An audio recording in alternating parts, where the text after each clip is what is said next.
My stepchildren said, "You're not family, just mom's phase." So I stopped funding the life they built on my name and sent the invoices to her ex. The real dad found out what it costs. My name is Alex. I'm 46. I work in industrial automation. Machines behave better than people. You press the right buttons and they do what they're told. They don't lie. They don't ghost you. They don't ask for more while offering less. And they sure as hell don't forget the hands that keep them running. Before Rachel, my life was quiet. Condo in San Diego. Mornings that smelled like dark roast and steel. I worked contracts that took me inside oil refineries and water plants. Grimy, unforgiving places where respect was measured in output and uptime. I liked that clarity. There were no games. Then came the winery trip. I didn't even want to go. A buddy had a bachelor weekend planned. Vineyards, cabins, overpriced charcuterie. I figured I'd drink bad Merlot, make small talk with men who wore sport coats for fun, then head back to the real world. But Rachel was there. White linen blouse, easy laugh, eyes that didn't dart away. She moved like someone who'd been through fire and come out tempered, not broken.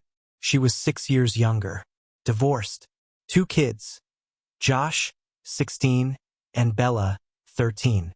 I should have seen it then. The way she softened when she mentioned them. The way her jaw tightened when she said their father's name. Trevor. But I didn't. I just saw a woman I wanted to build something with. 1 year later, I sold my condo, packed my life into a U-Haul and drove north into Colorado. Moved into her place in Boulder. A decent 2-story with good bones and a leaky water heater. I told Rachel not to worry about the bills. I made good money, had savings, no kids of my own, no ex-wife draining accounts, just a man who wanted to do things right this time. So I took over everything. Mortgage, my name now, property taxes, auto-debited from my account, insurance, groceries, cell plans, streaming services, car maintenance, braces, cleats, clarinet reeds, mine. Every line item in their lives quietly shifted from Trevor's shadow to my spine. I told myself it was fair. I was stepping into a father's role. These weren't just Rachel's kids. They were my responsibility now too. Bella was easier at first. She liked to draw. I bought her a sketchbook and a set of Copic markers. Helped her with math homework when Rachel worked late. When she twisted her ankle at a soccer match, it was me in the ER, filling out forms, calling coaches, driving her home. Josh was harder, older, guarded. He never called me anything. Not Alex, not Dad, not even hey, just silence. I tried to meet him where he was, drove him to practice, gave him gas money, bought him a new backpack when his old one started falling apart, signed him up for SAT prep when he didn't even ask. He grunted thanks once. That felt like a win. Rachel said to give it time. "They're just adjusting," she'd say, running a hand along my back. "You're doing great." I believed her, until I set a rule. It wasn't even major. I told Josh he couldn't take the car without asking. The insurance was under my name. Liability scared me. I spoke calmly, respectfully, like a man trying to build, not dominate. He looked at me, then looked away. Walked out. That night, I found out he'd taken the car anyway. I brought it up at dinner, gently, without anger. Rachel said nothing. Josh rolled his eyes. Bella barely looked up from her phone. "I'm not trying to be the bad guy," I said. "But there have to be some rules." Josh laughed. One of those short, humorless barks. "You're just Mom's boyfriend," he said. "Not like you're our dad or anything." The words landed cold and clinical. But what hit harder was the silence that followed. Rachel didn't speak. Bella didn't blink. No one corrected him. No one defended me. I sat at the head of that table, the one I bought under the roof I paid for, and realized I had no weight. No voice. Just a checkbook. Later that night, I confronted Rachel. Told her that hurt. That I needed her to back me up sometimes, or at least not let them cut me down like that. She sighed. Said Josh was just being a teen. Said I was overreacting. Said I should pick my battles. I'd been picking my battles for a year, and I was losing every one. Still I stayed. Still I paid. Still, I tried. There were slivers of connection. Bella showed me a charcoal sketch once. An old man in a storm, hunched against the wind. She said she liked how I stood in the garage during thunderstorms, just watching the sky. I kept that drawing in my desk. Josh once asked if I could help him figure out his FAFSA. It was the first time he'd asked me for anything directly. I spent 4 hours going through his paperwork, triple-checking every form, making sure he got every cent he qualified for. He nodded when we were done, said nothing else, left the room. I held on to that nod like it meant something. And then, one afternoon, I got home early from work. Walked in through the side door. The house was quiet. I heard voices from upstairs. Josh's room. I shouldn't have listened, but I did. He was on the phone. I recognized his tone, that lazy confidence kids get when they think they've got it all figured out. "Nah, it's chill," he said. "Mom's guy doesn't make rules. Just pays for everything. You just gotta remind him he's not your dad." Then he backs off. Free ride. My hands went numb. I stood there, frozen in the hallway, listening to my own life get dissected like a joke. Not confusion, not anger, strategy. A calculated understanding of how to exploit a man willing to give without being given anything in return. I walked out before he could hear me, sat in my truck, let the engine idle. I looked at the dashboard, the scratched steering wheel, the air freshener Bella had hung from the mirror, a lavender tree. I realized I was drowning in a house full of people who saw me as a resource. Not a man, not a partner, not a parent, just a phase. That night I didn't speak, didn't argue, didn't make dinner. I opened a spreadsheet, listed every expense I'd covered since moving in. Mortgage payments, car insurance, SAT prep, ER copay, groceries, gas, cell phones, birthday gifts, shoes, Netflix, Spotify, Wi-Fi. 3 years of receipts. And still I was no one. I was nobody. I didn't eat that night. Sat in the garage instead, staring at the boxes I never unpacked. My socket set, my air compressor, the framed photo of my late dog that never made it to a wall. All of it still wrapped, waiting for some permission that never came. I thought moving in meant starting fresh. Turns out it meant vanishing. The next morning, I woke up before the house, poured black coffee, sat at the kitchen table and stared at my spreadsheet. Numbers staring back like accusations. I scrolled through the totals again. Over $87,000 across 3 years. Most of it for Josh and Bella. And for what? A nod here, a muttered thanks there. And now this, the truth spoken without shame. I was the bank they never had to respect. I didn't tell Rachel what I'd heard. I didn't need to. Her silence had already signed off on it. She saw the way they dismissed me, stepped around me, deferred only to her. She never corrected them. Not once. Not really. I had asked her to back me up, and she had chosen not to. So I made my decision quietly. First, the phones. The family plan was under my name. I logged into the carrier's portal and removed Josh and Bella. Their numbers were suspended by noon. Next came the car insurance. Josh had been driving Rachel's secondhand Subaru with my name on the coverage. I gave a 30-day cancellation notice. Let them figure it out. Then the streaming services gone. I downgraded the Wi-Fi, created a locked subnetwork just for my work laptop. Everything else throttled down to dial-up levels. Groceries? I stopped buying for the house. Started picking up my own basics, eggs, black beans, chicken breasts, and labeled them in the fridge with a piece of painter's tape. Alex. Nothing else was touched. I stopped giving rides, stopped filling tanks, stopped covering last-minute field trip donations. Every leak in the house I used to patch with time and money, I let it drip. There was no announcement, no explosion, just subtraction. A slow, methodical undoing. Josh noticed first. He stormed into the kitchen, phone in hand. "My service is out." I didn't look up. "Talk to your dad." His face twisted. "I'm in the middle of a group project." "Not my problem," I said. "You made it clear I'm not family." He didn't reply, just stood there, like a deer blinking at headlights. That weekend, Rachel asked why the internet was crawling. I told her I'd separated the network's work security protocols. She didn't push. The days that followed felt like watching a machine shut down. Bella came home from school one day and slammed her bedroom door. Her field trip had been canceled. Not enough parent volunteers. Normally, I'd step in, drive, chaperone, sign the forms. I hadn't even opened the email. Josh missed a team meeting, no registration fee paid, no ride to practice. The coach benched him. He was furious. I said nothing. Rachel started to panic. I could see it in the way her eyes darted across bills. Her phone lit with unread messages from teachers, program coordinators, other parents. Trevor, their biological dad, had promised to help once.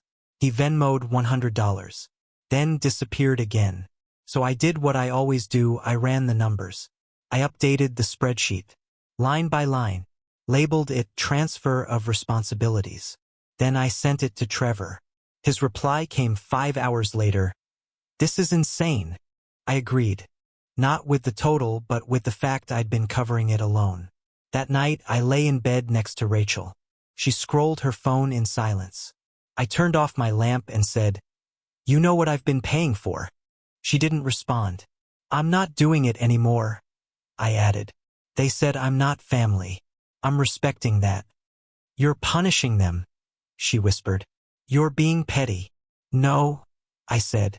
"I'm being precise." Silence, cold and wide. That silence lasted days.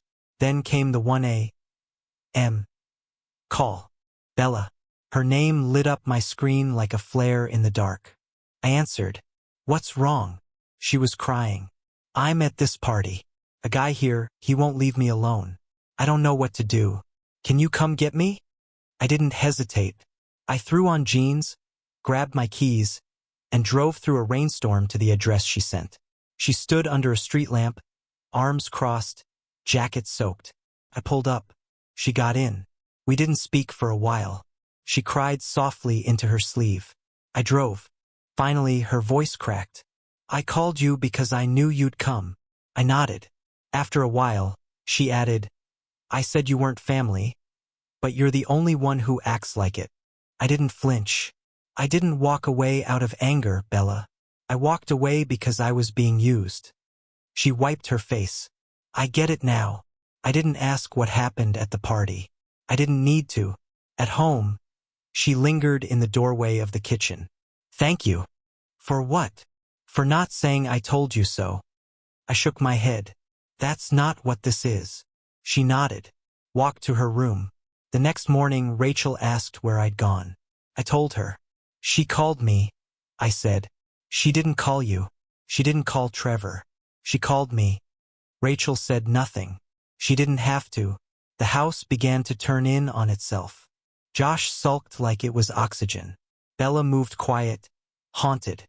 Rachel kept her distance, her silence no longer neutral, but strategic. She was waiting me out, hoping I'd fold. I didn't, because I had already done the math. Bella's field trip was officially canceled. No funds, no chaperones, no fallback.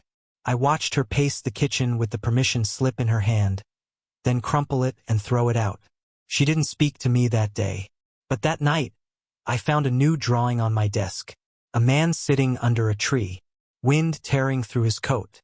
The caption read, "Still here."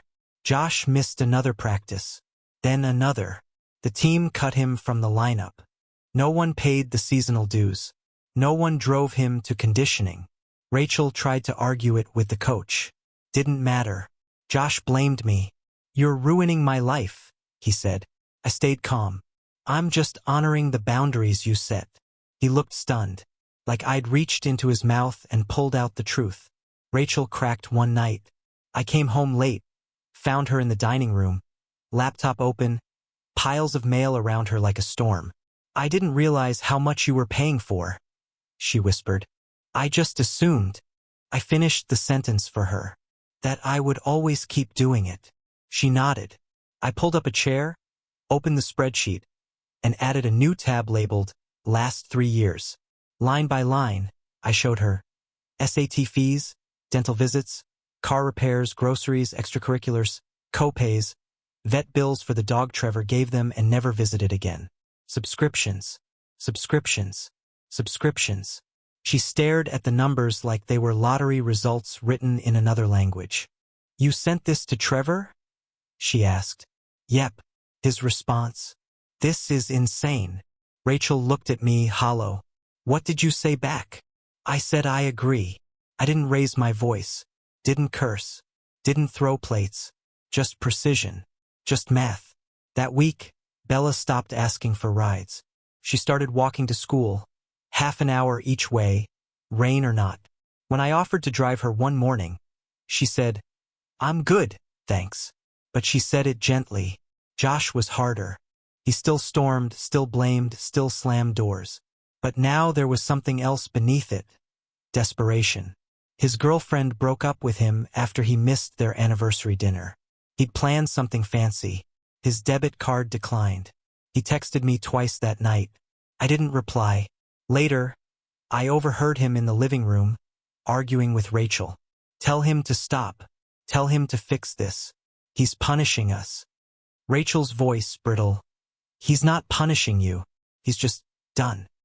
It was the first time I'd heard her say it out loud. I wanted to believe it meant something. Then came the college portal notification. Josh had applied to his top 3. Got into one, a state school, solid reputation, affordable if you had help. Trevor hadn't filled out the FAFSA. Again. Josh knocked on my office door. "I need to talk to you," he said. I paused my work, closed the spreadsheet, looked up. "I need help," he said. "The tuition's due. They won't hold my spot." I waited. He didn't say please. He didn't apologize.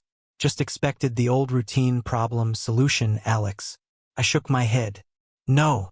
His jaw clenched. "You're seriously gonna let me miss college? You made it clear I'm not your father. That was just—" He stopped, bit down on his tongue. "Just words." I asked. He didn't answer. I stood up, walked to the filing cabinet, pulled out a folder labeled Education. Inside, receipts, confirmation emails, copies of every tuition payment I'd made for his summer courses, prep classes, community college credits. All paid by me. I handed it to him. "You can send this to Trevor," I said. "Let him see what it costs." Josh looked through it. His hands shook. His mouth opened, closed. He left without another word. That night, I got a call from Trevor. "You really want to put this on me?" he said, voice tight. "I'm not putting anything on you," I replied. "I'm just removing myself. You think this makes you the better man?" "No, I think it makes me a free man." Click. 2 days later, a letter arrived from Bella's school. Unpaid lab fees. Rachel left it on the counter. I moved it to the fridge, magnetized it beneath a note. "Ask Trevor." We didn't speak for 2 days. When the weekend came, I packed a bag and left. No goodbye, just clarity. I rented a studio downtown. Concrete floors, metal fixtures, a mattress on the ground. No photos, no drawings, no ghosts. The first night there, I slept like I hadn't in years. The first morning in the studio, I boiled coffee in a dented pot and watched the sun crawl across the bare concrete floor. It was quiet. Not the kind that punishes, but the kind that lets you hear yourself think. I've forgotten what that felt like. The phone stayed silent for 2 days. No texts, no missed calls, no guilt. Then came a knock.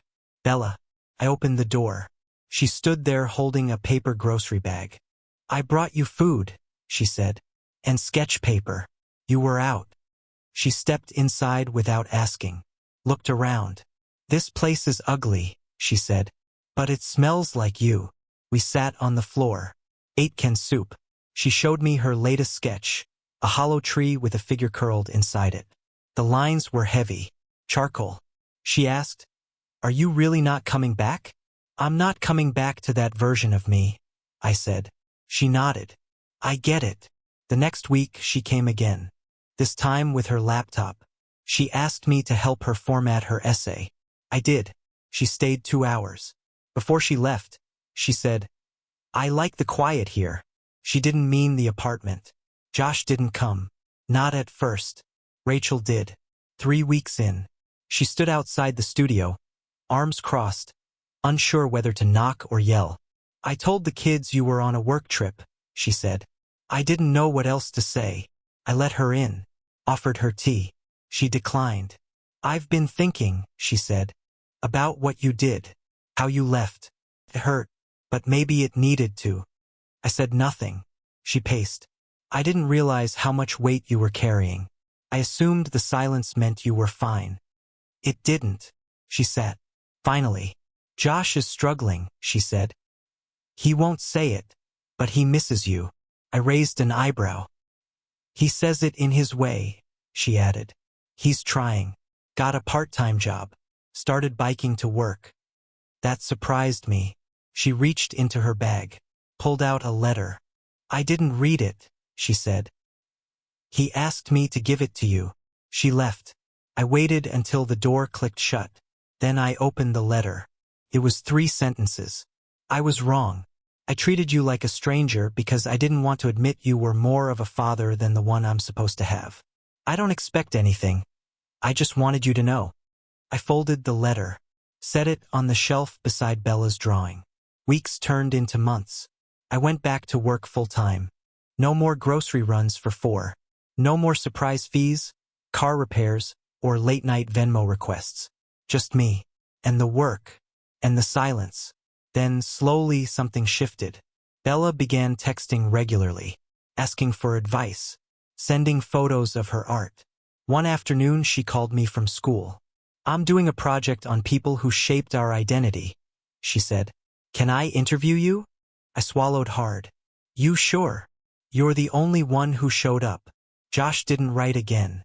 But one morning, I opened my inbox and saw a forwarded receipt. He'd paid his tuition deposit himself. Below that, a note. "Got the job. Night shifts suck, but I'm figuring it out." I replied, "Good. That's what adults do." He didn't respond. But the next time Bella came over, she brought one of his old shirts I'd given him. Oil-stained, faded.